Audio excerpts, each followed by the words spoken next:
एक बार की बात है, एक निसंतान राजा था। समय के साथ वह बूढ़ा हो चुका था और उसे राज्य के लिए एक योग्य उत्तराधिकारी की चिंता सताने लगी थी।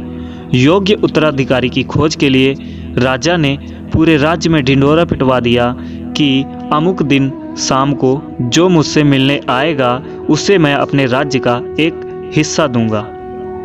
राजा के इस निर्णय से राज्य के प्रधानमंत्री ने रोष जताते हुए कहा, महाराज, आपसे मिलने तो बहुत से लोग आएंगे और यदि सभी को उनका भाग देंगे तो राज्य के टुकड़े टुकड़े हो जाएंगे। ऐसा अव्यावहारिक काम ना करें। राजा ने प्रधानमंत्री को आश्वस्त करते हुए कहा, प्रधानमंत्री जी, आप चिंता ना करें, देखते रहें क्या होता है। निश्चित दिन जब सबको मिलना था, राजमहल के बगीचे में राजा ने एक विशाल मेले का आयोजन किया। मेले में नाच गाने और शराब की महफिल जमी थी। खाने के लिए अनेक स्वादिष्ट पदार्थ थे।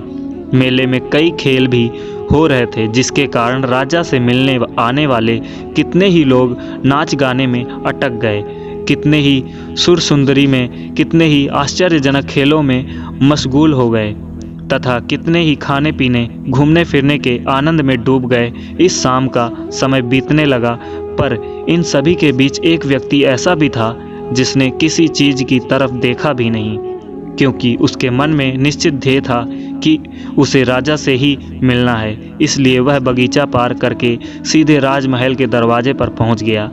पर वहां खुली तलवार लेकर दो चौकीदार खड़े थे। उन्होंने उसे रोका, पर वह रुकने वाला कहाँ था। उनके रोकने को अनदेखा करके और चौकीदारों को धक्का मारकर वह दौड़कर राजमहल में चला गया, क्योंकि वहां निश्चित समय पर राजा से मिलना चाहता था। अब जैसे ही वह अंदर पहुंचा, राजा ने उसे सामने ही मिल गए और राजा ने कहा, मेरे राज्य में कोई व्यक्ति तो ऐसा मिला जो किसी प्रलोभन में फंसे बिना अपने ध्येय तक पहुंच सका। तुम्हें मैं आधा नहीं पूरा राजपाट दूंगा, तुम ही मेरे उत्तराधिकारी बनोगे।